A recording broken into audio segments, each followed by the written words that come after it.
What is up, everybody, and welcome to the first ever episode of the Migrate Your Money podcast. I'm your host, Jeremy Crocker, and alongside me today is my co-host and certified financial planner, Drew Feitz. First of all, thank you so much for tuning in and listening. We certainly appreciate all of your support as we begin this journey and look forward to you coming back for future recordings. In today's episode, we talk about our purpose, why we started our own fee-only financial planning firm. We dive into how we came up with the name, our process, and what makes us unique, as well as what financial planning and wealth management means to us. So without further ado, welcome and enjoy. All right, Jeremy. So it's your first podcast ever outside of the first practice one that we did. How are you feeling? I'm feeling pretty good. Feeling pretty good about it. So I'm excited. Have you done any of these before? Have you been a part of a podcast or anything? Yeah, just one or two. Okay. I mean, I feel like we did pretty well last time. We maybe didn't have kind of our outline of what we want to talk about nailed down, but I think it went pretty smoothly. Yeah, I think so too. I think so. This will be the one. So yeah. So for anyone that doesn't know, if you're listening, my name is Drew Feitz, and the other voice that you hear is Jeremy Crocker, my business partner. We are the co-founders of Migration Wealth Management, which is a fee-only wealth management firm located in Indiana. We serve clients both in Indiana and, virtually nationwide. So today we just kind of wanted to talk a little bit about an introduction and overview of migration and what we do. So first things first is I probably said a couple of terms there that might be unfamiliar to some people when I mentioned, who we are, kind of what we do. So a couple of those are fee only and wealth management. So fee only is probably more of an industry term than something that a lot of consumers know yet, I think. That kind of means that we charge clients directly for the services that we provide, and that's the only way that we ever get paid. We don't sell products, we don't earn commissions, no kickbacks, nothing else. The client sees their fee on an invoice, and that's all we ever get paid. And it's intentional to kind of do three things, which to me are to remove conflicts of interest of, if I have product A and product B, and one of them makes me a better commission, which one am I likely to sell you? I'm not saying that always happens, but there's a conflict there, right? And to increase transparency about how we're paid, there's a lot of financial services companies that can be paid, hundreds of ways, and their clients don't always necessarily see all of those ways and see how there's conflicts there. So there's only one way we get paid, and that's by our clients, and that's it. And kind of the other intentional reason behind being fee only is to align our incentives with our clients' incentives, and to act as fiduciaries 100% of the time and never take off that fiduciary hat to sell a product to someone. And that's probably another funny word to some people too. I think it's probably becoming more mainstream, but fiduciary just means that you have the responsibility to act in the best interest of another person or entity. And might be surprising, but not all financial advisors are fiduciaries, and not all financial advisors are fiduciaries all the time. So when you think of an attorney or something like that, they're acting in a fiduciary capacity. So that's what a CFP, certified financial planner, which is what I am, or an RAA, registered investment advisor, like the company that we started up, we have to act as fiduciaries. So at all times, that's important, 100% of the time. Whenever you're selling a product, you take off the fiduciary hat. So probably enough financial jargon there for a few minutes, Jeremy. Let's kind of dive into some of the main topics. So let's talk about why we started this company. And I've been talking for a little bit, so I'll let you go first and run with that. I appreciate that, Drew. So yeah, I mean, the big thing for me, kind of what you said about the fiduciary responsibility and, creating that sales environment, right? So I've worked at, a larger financial planning firm in the financial services industry. And the main reason for me is that I wanted to be proud in everything that I offered, and not saying that I, necessarily wasn't proud in it, but there was certain things that I think that the product sales and that side of the industry does that I don't necessarily agree with. So, starting the fee only, route is something that is very, I guess, near and dear to my heart because I actually believe in it. I believe that we offer, every time that we sit down with a client, we're offering the best advice that we could possibly give. And we're not, there's no sales pulling on us. There's no commissions that, oh, well, if I offer something a little bit different, I'll get paid X amount more, right? We're doing the right thing for the client every single time. And that's huge for me. And then also, I've always kind of wanted to work for myself. They say in the financial services industry, you're in the business for yourself, but not by yourself. And that's right to an extent. You still have, minimums to meet. You still have all kinds of certain things that you have to meet in order to be with that client or with that broker dealer or whoever that might be. So I wanted to just have the freedom to kind of do what I wanted and run the business how I wanted to run it. And, that gives me the opportunity that when you and I were kind of conversing about doing this a while back, it kind of like, as soon as you brought up the idea, I was in my head, I'm thinking, yes, like, let's go. If there's one other person that I'd want to do it with, it's with you. So I'm glad that, that you reached out to me and, we kind of started this journey and it certainly has been a journey. So, but yeah, the main reasons are exactly the fee only structure. And that's the main thing is for my aspect of it. So I guess, what about you? Because you came from the fee only, background. You've been a fee only financial planner for 8 years, right? You have 8 years of experience so why did you want to kind of jump out and do your own thing? Yeah, I mean, I think I've kind of always known that I wanted to do my own thing at some point. I grew up working the summers and sometime during the school too for my uncle. He had a small hardware store and a plumbing business. And, it's like small town America and just kind of seeing him like have the freedom to, go and help people when he need to, be in the store when he need to, but also, the middle of the day, go home and work on something at home if he needed to, kind of having that freedom instead of just sitting in an office worrying about, just being there, even if you don't have anything to do, which you can always find something to do, but that doesn't mean that it's necessarily useful, right?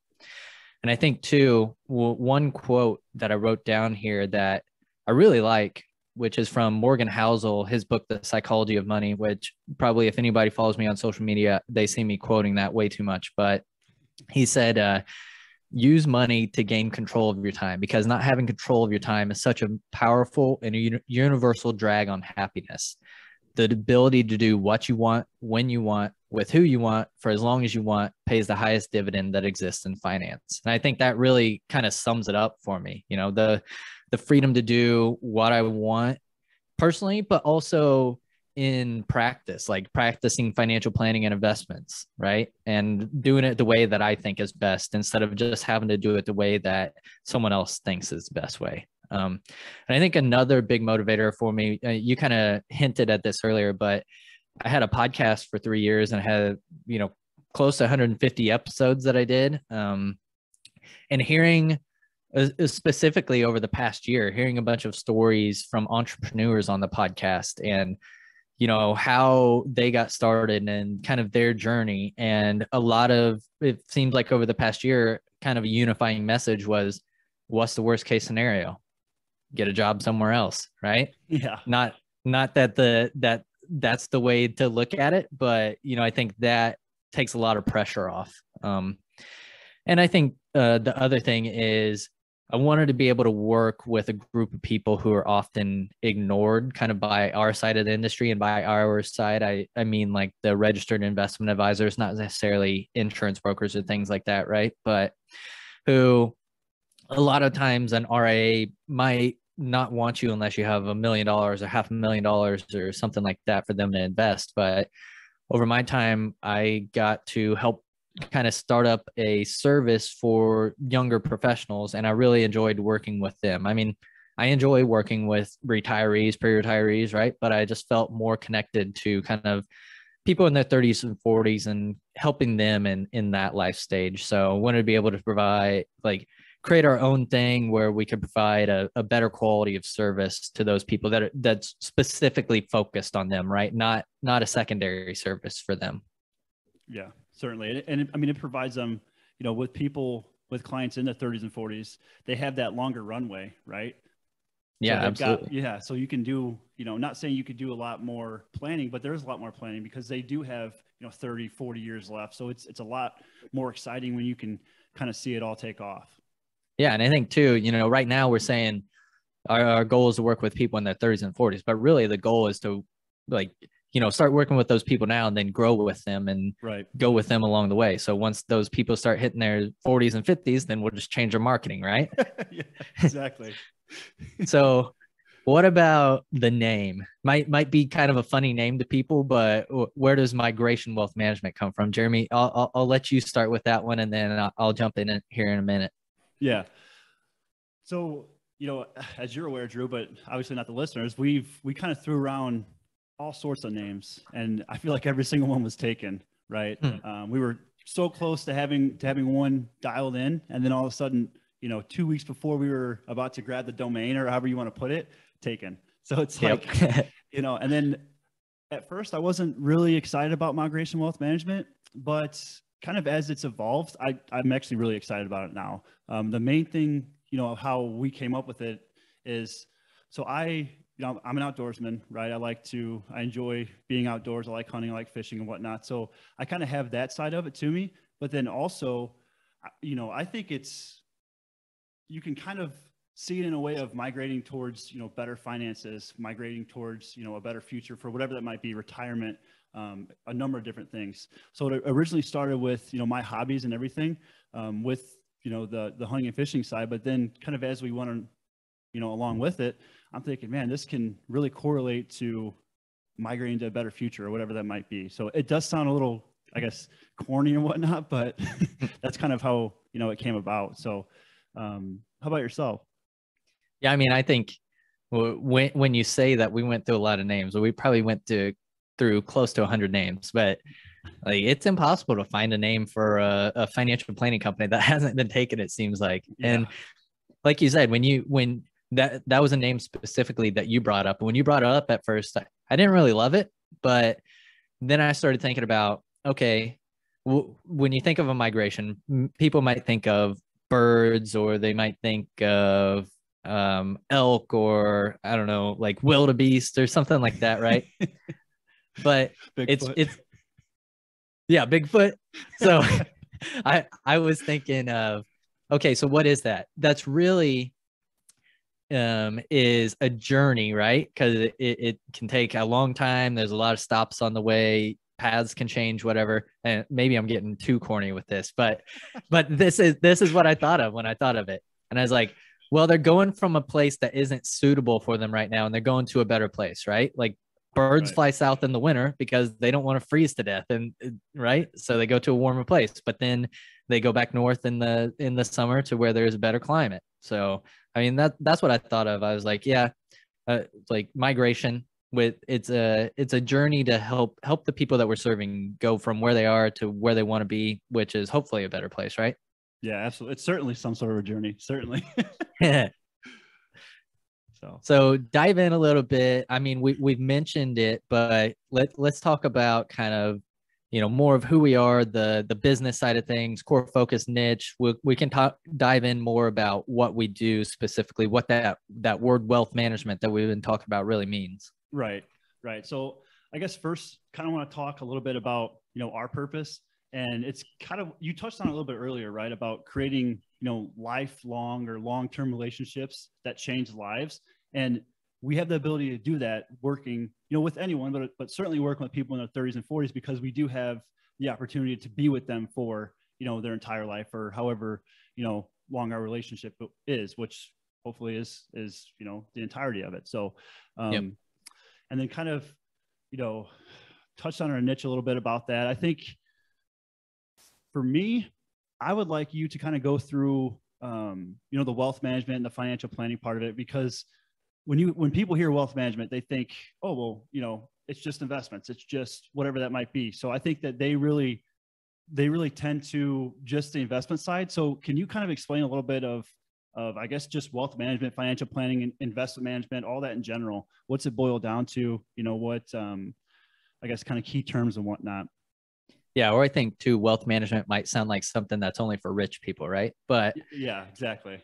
I think the reason that we liked naming the firm Wealth Management instead of finance or financial planning or anything is because probably more because of me, because I'm a stickler. But wealth management, to me, I kind of have like an equation in my head, right? Wealth management equals financial planning plus investment management. So there's a lot that goes into financial planning. Like I mentioned earlier, I'm a CFP certified financial planner. So I think of kind of all the aspects that the CFP board says goes into financial planning. So, it's kind of generally it's where are you? It's understand where you are, your current situation, figure out where you want to go, which is your goals, right? And then we determine the steps, the action items, recommendations that in between there to help get you to those goals. So that's kind of the first part, right? Is figuring out what your goals are, what you want to do. Why are we doing financial planning? Why are we doing wealth management? So within that, cash flow planning, I don't really dive deep into people's budgets, looking at how much they spend at Taco Bell and Walmart, but I prefer a term that I call reverse budgeting, and that might be something that we dive into on a later podcast or episode. But it's kind of let's get the big things in place, and then don't worry about the little things. If you are saving what you need to save for retirement, for other goals, and you're paying down your debt the way that you need to, then why do I care what you spend your money on day to day, right? Yeah, and the $3 lattes. Yeah, exactly. Yeah, go for it. I don't care. If you're saving what you need to save, then who cares? Exactly. Another kind of part of that is debt pay down. So some people have credit cards, student loan, auto loan, mortgage, all these things, and they just need some help prioritizing, okay, what's the best way to go about doing this, to getting this knocked out. And sometimes it's maybe paying down that debt faster isn't the best decision. Maybe it's paying down debt and saving for retirement at the same time. So retirement planning and savings, that's kind of a given, I think. And whenever you're talking about financial services, insurance and risk management, so kind of evaluating all insurance and risks that there are in someone's life. So looking through the policies that they have, health insurance, homeowners and auto, life and disability. If it's an older person, maybe long-term care, whatever it might be, and determining, do you have the right coverages in place or not? Do the premiums look good? Do all the little details within the policies that maybe you didn't read through, do those look good? Does something need to be changed? Tax planning. So that could be different for everyone. And that one is really dependent on someone's situation. But when you think of tax planning, like your CPA, your tax preparer, they are kind of like a compliance expert, right? They're making sure that what happened last year gets reported correctly to the IRS. And a lot of times they're not really planning going forward, just because that's not the nature of the job, right? But we're kind of looking forward and saying, are there any strategies that we can take advantage of for you to help with your tax situation? Or another thing that we help people with is employee benefits. And there's a lot of employee benefits that have good tax planning strategies along with them. So, if there's a person that has an employee benefits package, just looking through it, making sure that they're optimizing it. If there's a couple, there's a lot more going on there, right? Making sure that those are working together in the best way. And if it's a self-employed person, then it's kind of us helping them to recreate, or I mean, not recreate, but create an employee benefits package from private markets for insurances and retirement plans and all these types of things, right? Right. Something particular to probably kind of the people that we serve in their 30s and 40s, education planning, thinking about how to pay for college education, whether that's out of pocket, saving in a 529, saving in a different account, different things like that. And then the one that no one wants to talk about, but everyone needs to talk about, estate planning. So, what happens if we pass away? What happens if we become incapacitated? Again, something especially that I think is especially important for kind of our target market of, 30s and 40s. If you have kids and you don't have these documents in place, you're leaving it up to the state to decide what happens with your kids, what happens with your money. It's probably not necessarily what you want. So no, absolutely not. No. So Well, perfect, man. So I mean, we touched a little bit on it earlier about, the investment side of it, but um, I guess to me, when you hear investment management, what does it mean exactly? Can you go into a little bit more detail of exactly the investment side? Because of course, this is the sexy side of things, right? People want to talk about the Yeah. investment side. So if you can kind of shed some light on that, I think that'd be very helpful. Yeah. So I didn't mention this earlier, but kind of remember my formula: wealth management equals financial planning plus investment Right. management, We right? talked about the financial planning part, and let's talk about So, the investment side. so financial planning is first in that formula for a reason, because to me, it always comes first. How are we going to know how to invest your money if we don't know what your goals are, if we don't know everything else that you have going on in life, right? If like we're investing for a long term, we're not investing for tomorrow or a year from now. So financial planning always comes first, and then we allow the financial plan to tell us how the portfolio should be invested, right? So we're managing kind of all accounts that someone has: their 401k, 403b, IRAs, brokerage accounts, Roth IRAs, every account that you have in your portfolio. We can bring that together. And I mean, ultimately, the goal is to achieve the financial plan, right? Some people might look at it as, I just want to make the most money possible, or I want to get the highest return possible. Well, if your plan doesn't need that, then why? You're just taking on extra risk that doesn't really need to be there. So we have an evidence-based strategy just based on a ton of research and what has happened in the past. Not trying to time the market, not picking stocks. That's kind of like trying to get up to the plate and hit a home run every time. You're going to strike out most of the time. And 300 might be good in baseball, but it's not very good in your portfolio. So, we allow the portfolio to tell us when to trade, kind of based on a rules-based approach, rather than just saying, hey, it's this month, let's rebalance the portfolio, or something happened in the market, let's rebalance. It's really, putting rules in place that tell you when to rebalance the portfolio, when to trade it back to the target allocation. Using mutual funds and ETFs. So these are baskets of hundreds of stocks rather than trying to pick an individual stock and hoping that it goes up. There's a lot more work that goes into that. And there's a lot of evidence that shows that over the long term, that's kind of a losing game. And with that, making sure that our portfolios are diversified from, equity and fixed income. So stocks and bonds, different types of stocks, big companies, small companies, medium companies, international companies, different regions, different sizes, different industries, all kinds of things, right? So making sure that there's good diversification in the portfolio. And I mean, that at a high level, that's kind of it. We'll probably dive in deeper into some of those things at a later episode, but I think for what we're trying to get at right now, that's probably a good high level explanation. Yeah. So I do have a question for you, Drew. So, you've mentioned the investment management side, and a lot of people, when they work with people in the financial services industry, a lot of the time they come to them and say, how much money do you have? Okay, I have X amount. I have 200K, I have $250,000. What are you going to do with that? A lot of people, I mean, I'm sure you might have even gotten questions like, well, I've got 50,000 in my Roth IRA or whatever.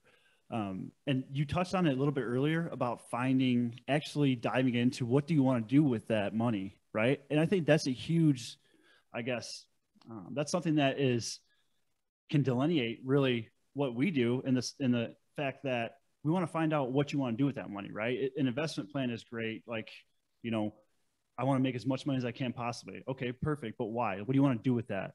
Yeah. So having that financial plan in place is huge for those investment strategies and whatnot. So yeah, it's difficult if someone just comes and says, hey, I have this money, do something with it. Yeah.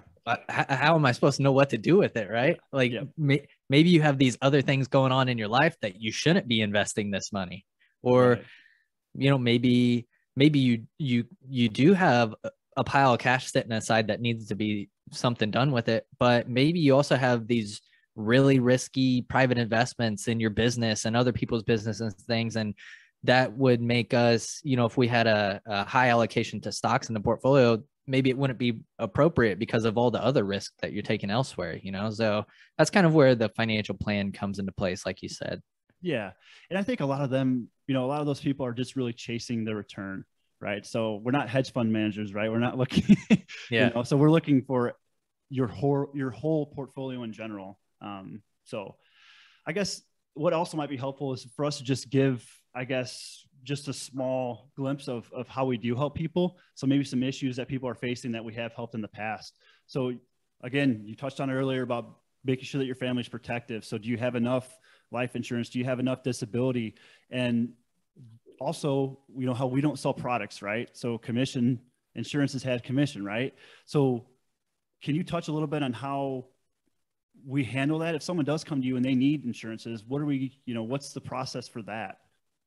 Yeah. So, if they have policies in place, we're going to review them, like I said, and make sure that they're appropriate, make sure, if there are any riders or any details in there that need to be fixed, or if it's too expensive, have them get a quote from someone. But if, for example, someone comes and we say, hey, you need $1 million of life insurance. Okay. So we can't sell it to them, right? Right. So we have kind of trusted contacts from various industries and, insurance brokers that we send people to. And I say broker specifically, not agent, because an agent is someone who works for a captive one company, right? They can only sell products from that company. But a broker, they might be able to look at products from 10, 15, who knows how many different companies, and find what's the best for you. Different underwriters, the people that are saying whether you get insurance or not, have different criteria. So the broker can take that into consideration and help you get the best policy for you. So, we have trusted people on our side for things like insurance, things like estate planning, tax preparation, different professionals like that we can refer clients to as well to help out with other aspects. Right. And, I think that's kind of a huge detail to talk about too, is because I'm sure some people have had experiences where they go to an insurance broker an insurance agent, and then they say they need X amount of insurance. And then they try to, upsell them and continue to sell more and more insurance. Whereas the people that we have on our team are trusted, right? So they're always had the best interest for the client as well. Yeah, I think that's a good point. They're not going to try to upsell our clients because they don't want to break the relationship with us, right? If they think that there's an issue that needs to be brought up, they're going to bring it up to us and then allow us to have the conversation with the client. Right. So, I mean, essentially we're serving as the financial quarterback, right? In the sense we kind of have a team around us, right? We can't do everything. We might not be able to catch the ball, but we can throw it, right? Yep. So perfect. And then that kind of leads me into the next section I wanted to talk about is what makes us unique. We just stated a little bit, most people say that they do comprehensive, holistic financial planning. They typically don't do that, right? They get what they want out of their client, and then next time they talk to them in a year or 6 months when they want to sell them something else. So, the big thing for us is analyzing your full financial plan and your full kind of everything, goals, personally, professionally, everything, and finding out what we need to do or what we need to not do. I mean, sometimes there's things that you guys have in place or that people have in place that are already terrific, right? But it's just a second set of eyes that, has done this for quite a long time and has some expertise in it. So that's a big, I guess, situation where, we do offer a unique, I guess, if you want to call it. And then the big thing too is, we haven't mentioned this yet, but we're able to manage 401ks and, different employee sponsored plans, which a lot of financial advisors, planners, everything don't do that, right? They just say, most of the time, if you transfer to a different company and you open up a 401k, you just see a list of 50 holdings or stocks, whatever you want to call them. And, most of the time you're just kind of throwing a dart, right? There's you can't really offer any kind of insight. So being able to really manage a 401k is huge from that aspect of it.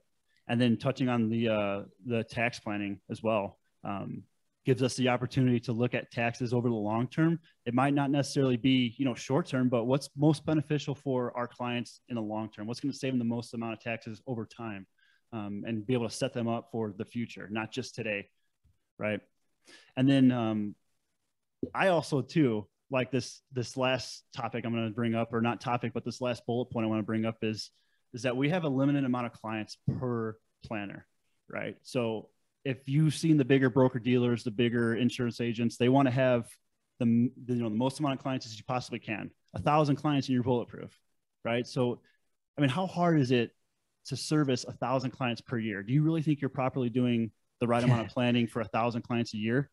So, with us restricting the amount of clients that we have to make sure that everything is set and make sure that we have everything right for the whole year, and continuing to reach out to them, continuing to do planning for them, not just, bringing them on as a client and then never speaking to them again. Right.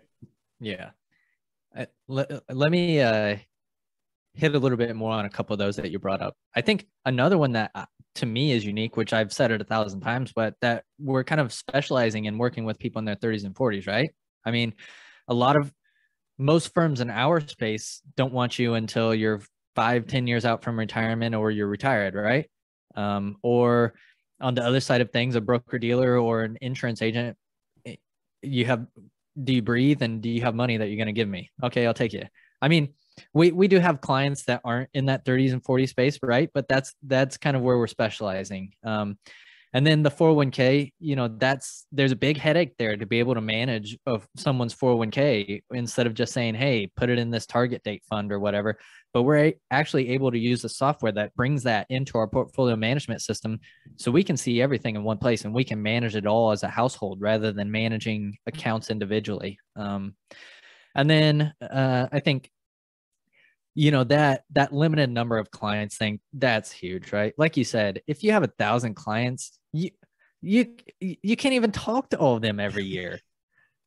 I mean, you could send out an email or something, but you're not having a conversation with 1,000 clients every year. You're not doing meaningful work for 1,000 people, right? You're maybe doing meaningful work for your top 50 or 100 or whatever. But yeah, I think that's something that to me is pretty valuable as well.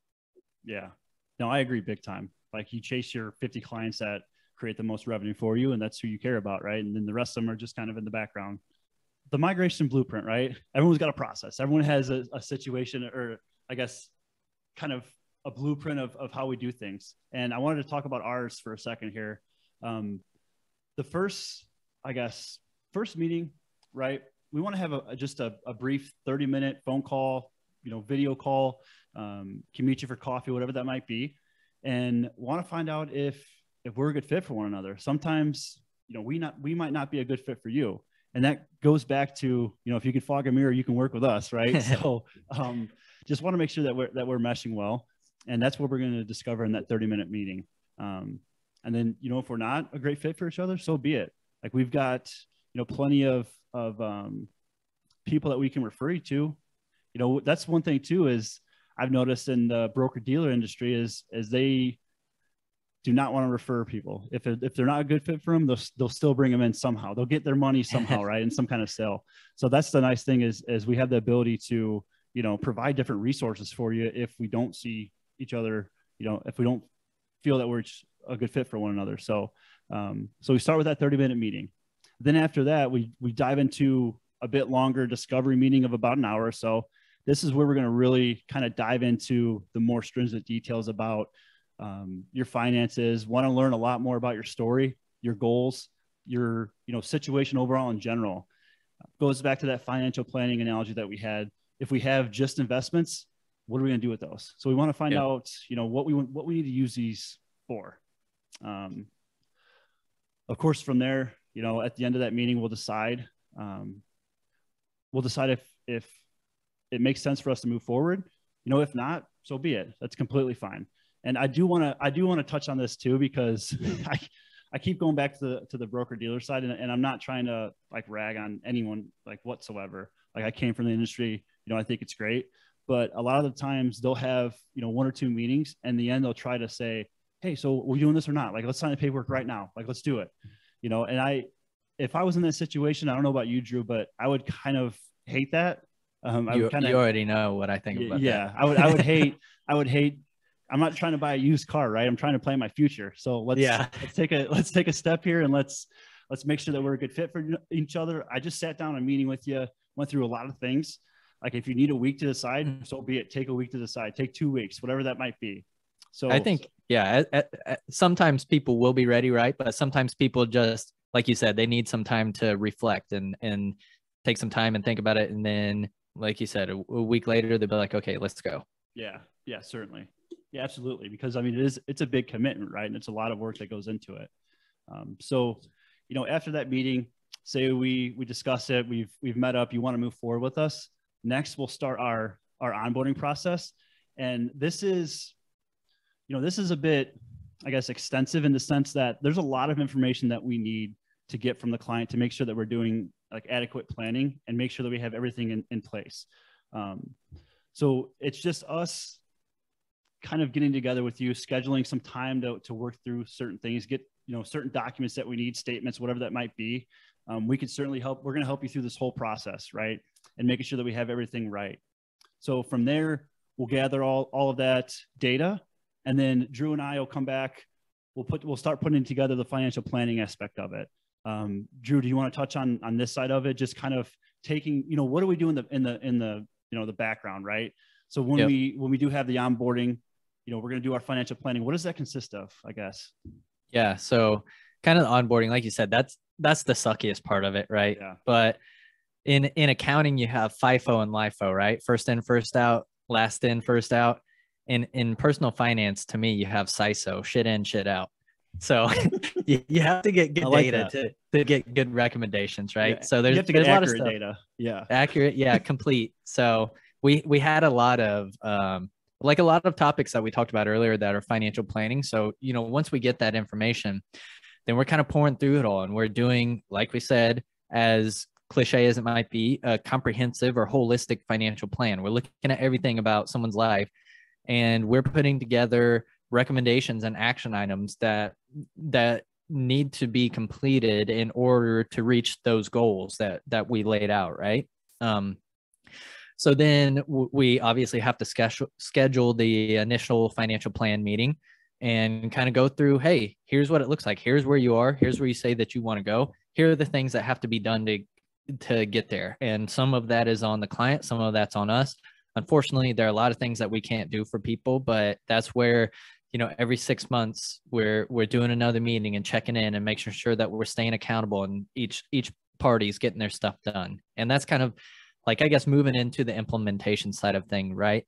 Making sure that you know what you need to do, making sure that I know that what I need to do, and then making sure that we actually get it done. And kind of like we mentioned about earlier, if there are things that need to be put into place, like insurance or estate planning, whatever it might be, making sure that we're getting those relationships in place and that those are moving forward as well. And then kind of like I just mentioned, the goal is every 6 months, we kind of do a new financial planning meeting. In the spring, we're going to focus on certain things. In the fall, we're going to focus on certain things and try to make it not so much at one meeting, but making sure that, we know these are the topics we're going to focus on for the next 6 months. These are the things that we need to accomplish. And then the next meeting, here's the other things that we need to focus on and accomplish over the next 6 months or so. Okay. So yeah. I think, yeah, that was a lot. I think that kind of really explains high level us and what we do, right? Yeah, I think so. I mean, that's a lot of information. I understand that, but the good thing is that this is recorded, so you can go back and listen as many times as you'd like to. Yeah, I think too, Drew, is this first episode. It's meant to be informative, right? It's about our firm, what we plan to do. I think moving forward, like our plan is to not have it so structured. I guess not be as business related. Like we're here to have fun, right? Yep. At the end of the day, we want to be able to have fun, and we want to create lifelong relationships with people that we love, and we love working with, going into work every single day, and actually love having conversations with them. So I think you'll be clear and come to find out quick that we're not so, I guess, straight business at all the time. And look at Drew right now, you don't see a suit and tie on him, I guess. So so yeah, that was the main, I guess, reason for the first episode, right? It's just to be not so structured, straight business and whatnot. So yeah, I think kind of echo that, going forward, we want to be educational, right? We want to be timely if there are things that are happening that we think that we need to speak to. But I think I mean, you're a pretty goofy person. I think people will enjoy seeing that come out. And, our goal is going to be to try for an episode every week. We'll see if we can make that happen. The next episode, we're going to be diving kind of more into the background of both of us, just in case anyone cares to listen. And then after that, we'll actually get into some financial stuff. So I think if we wrap this up, Jeremy, like you said, the goal was just kind of to give a high level introduction of the firm and what we do and how we are. So I think that's probably it, right? I think that's it, Drew. And hey, trust me, we have some pretty good stories. So if I was them, I would definitely want to listen to that next episode. Yeah, absolutely. So for everyone that has listened, or if you're on YouTube watched, thank you for listening or watching. Of course, like we have to say, right? Please like, share, blah, blah, blah. Of course. And it'll be in the show notes. Everything will be in the show notes, right? Yeah, there you go.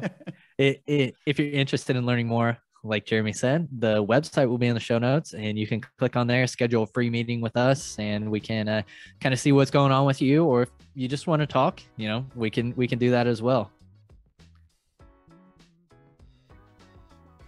This podcast is for informational and entertainment purposes only and should not be relied upon as a basis for investment decisions.